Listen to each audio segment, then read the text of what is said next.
আজকে আমরা যাব জোরহাট শান্তি আশ্রম।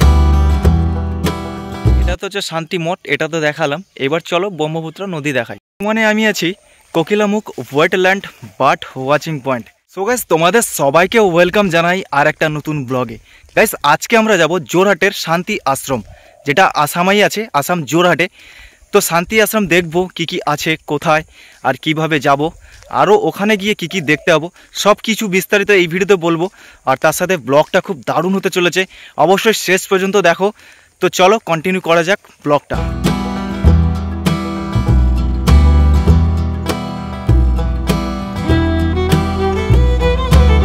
সো গাইস, ফাইনালি পৌঁছে গেছি শান্তি আশ্রম। পেছনে দেখতে পাচ্ছ ছোট্ট করে দেখা যাচ্ছে, এই হচ্ছে শান্তি আশ্রম। আর এই শান্তি আশ্রমের পেছনে লুকিয়ে আছে অনেক রহস্য, অনেক ইতিহাস আর অনেক কাহিনী। অ্যাকচুয়ালি এই শান্তি আশ্রম প্রথম প্রতিষ্ঠিত হয়েছিল বাংলাদেশে।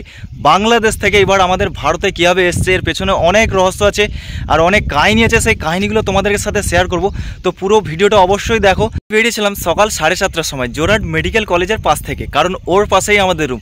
সেখান থেকে আমার এখানে পৌঁছতে সময় লেগেছে 10:30, প্রায় 3 ঘন্টা সময় লেগেছে, কারণ আমি এসেছিলাম পায়ে হেঁটে।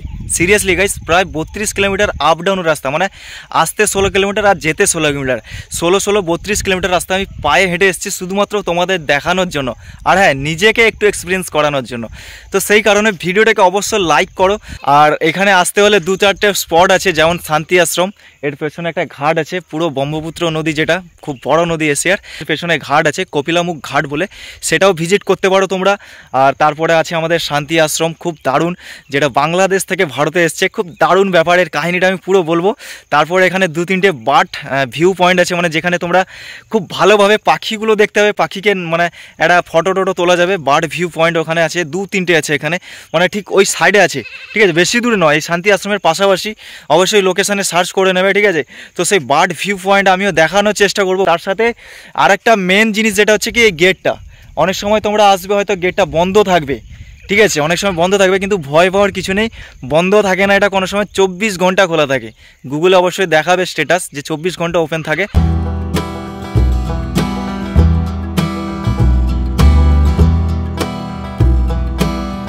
তো এইবার কথাটা হচ্ছে কি, যে এর পেছনে কি রহস্য লুকিয়েছে বা কি কাহিনী বা কি ইতিহাস লুকিয়েছে। তো ইতিহাস হচ্ছে কি, এই যে শান্তি আশ্রম, এই শান্তি আশ্রম প্রথম প্রতিষ্ঠিত হয়েছিল বাংলাদেশে। হ্যাঁ, কুমিল্লা দুর্গাপুরে প্রথম প্রতিষ্ঠিত হয়েছিল। মৃগামানন্দ অক্ষয় তৃতীয়ার দিনে বাংলাদেশে এই শান্তি আশ্রম প্রতিষ্ঠিত করে, সেটা হচ্ছে 1314 সালে। তারপরে 1318 সালে ঢাকার গেন্দিয়ার নামে একটা জায়গাতে এই মঠটাকে স্থানান্তরিত হয়, ঠিক আছে। তো ওর পরে কাহিনীটা ভেতরে গিয়ে বলছি। তো চলো এখন গেটে ঢুকে তোমাদেরকে বলছি। তো এই হচ্ছে আমরা এখন প্রবেশ করলাম, ঠিক আছে, শান্তি আশ্রমের পেছনে। আর মেনলি যে মঠটা, এই হচ্ছে পেছনে দেখতে পাচ্ছ, এই হচ্ছে মঠ, ঠিক আছে। তো দেখো, এই হচ্ছে মঠ। তো চলো মঠের সামনে গিয়ে পুরোপুরি কাহিনীটার পরে বলছি।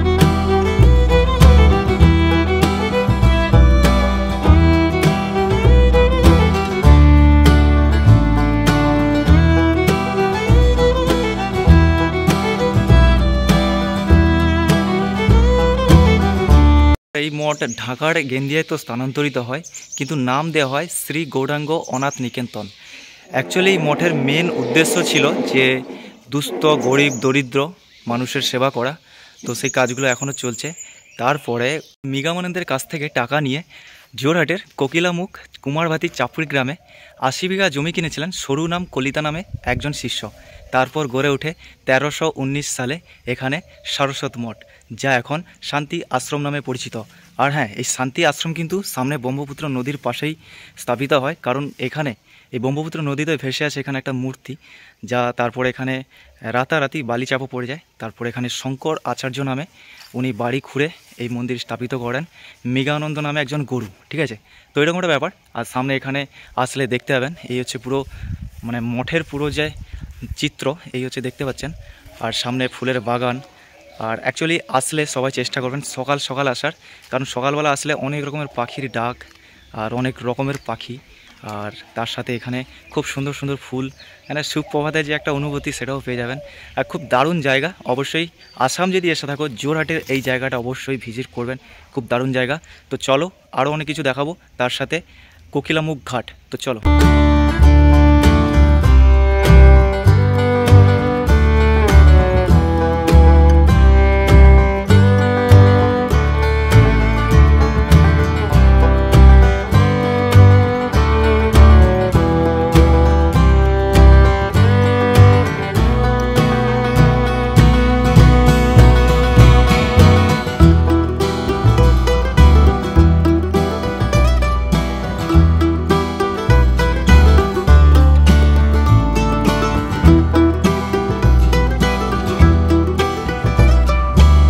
এখানে এসে আমি অনেক কিছু দেখলাম, অনেক ঘুরলাম, অনেক কিছু জানার চেষ্টা করলাম, অনেক ইতিহাস শুনলাম মুনি ঋষিদের কাছ থেকে।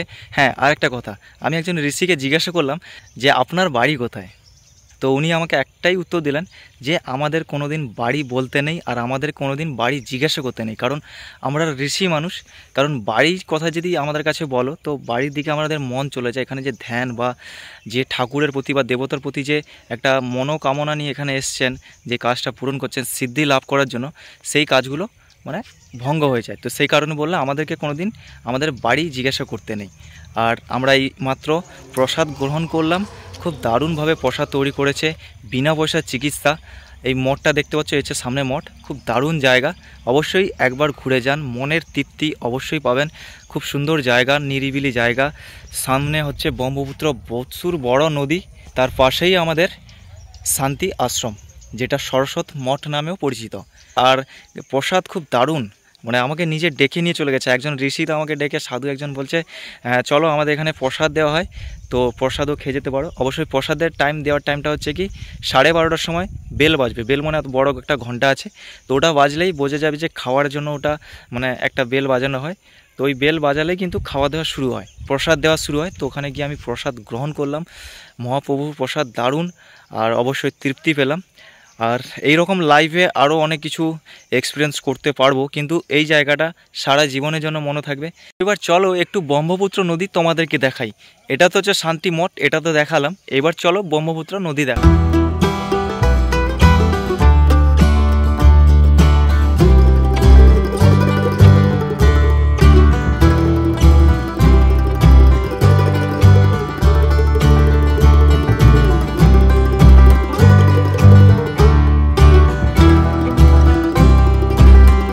এবার কথা হচ্ছে কি, তোমাদেরকে শান্তি আশ্রম দেখালাম, ব্রহ্মপুত্র নদী দেখালাম।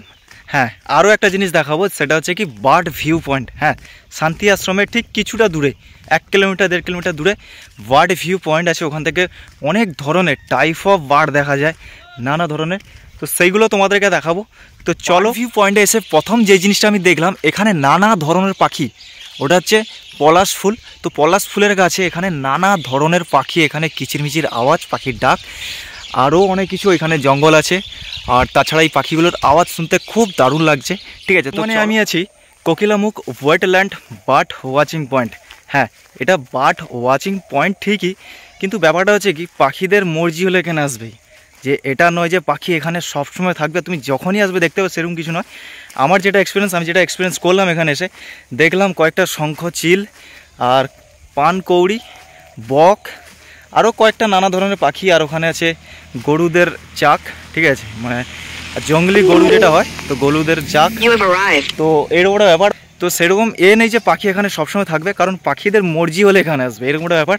তো চলো কিছু দেখাই তোমাদেরকে, এসছি যখন তো দেখাতে হবে। ব্যাপারটা হচ্ছে কি, এইখানে যে ঝোপঝাড়, এই যে কচুরিপানা, এর মধ্যে অনেক পাখি লুকিয়ে থাকে, যেগুলো তুমি খালি চোখে দেখতে হবে না।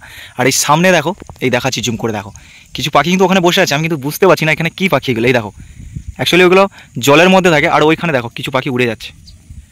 আর এই সাইডে দেখো জঙ্গলি, এইগুলো হচ্ছে জঙ্গলি গরু, জঙ্গলে থাকে এরা। ঠিক আছে, তো দেখো জুম করে দেখাচ্ছি, কারণ খালি চোখে কিছু দেখা যায় না। ঠিক আছে, এই দেখো এইখানে কয়েকটা পাখি এখানে উঠছে। তো এগুলো সাধারণত জলাশয় বা নদীর ধারে এই সব পাখি দেখা যায়। আর এটা ওই রকম কিছু নয় যে বার্ড ওয়াচিং পয়েন্ট এখানে সারা বিশ্বের পাখি এখানে সবসময় থাকবে, এরকম কিছু নয়। বকটক আছে এখানে, আগে অনেক কিছু আছে। তো এখানে এসব দেখতে হলে কিন্তু জুম মানে ক্যামেরা নিয়ে আসতে হবে। ঠিক আছে, মোবাইলে ক্যামেরাতে দেখা যায় না এরকম কিছু। তো চলো ফাইনালি শান্তি আশ্রম থেকে বেরিয়ে পড়লাম। এবার আমরা রুমের দিকে যাব, আর এখানে এসে আমি কি দেখলাম সেইগুলো তোমাদেরকে এবার বলবো। প্রথম কথা, এখানে মঠ দেখতে হবে। মঠে 3 রকমভাবে দেবতার দর্শন পাবে। তাছাড়াও এখানে বিনা পয়সায় ট্রিটমেন্ট করানো হয়। ঠিক আছে, 12:30 থেকে 4:30 পর্যন্ত এখানে ডাক্তার আসে, বিনা পয়সায় চিকিৎসা করানো হয়। তাছাড়া আপনি যদি এখানে ভ্রমণ করতে এসেন, তীর্থস্থান তো অনেকে আসে এখানে ঘুরতে, তো সেই কারণে আপনার জন্য 12:30টার সময় কিন্তু প্রসাদ বিতরণ হয়। হ্যাঁ, বসে খাওয়ার ব্যবস্থা আছে, পেট ভরে তুমি যত খুশি প্রসাদ খেতে পারো। তাছাড়া এখানে গরুর খামার আছে, যেখানে খুব বড় বড় গরু রাখা আছে, দেখতে হবে। আর তারপরে আছে ব্রহ্মপুত্র নদী, এছাড়া অনেক ফল ফুলের গাছ।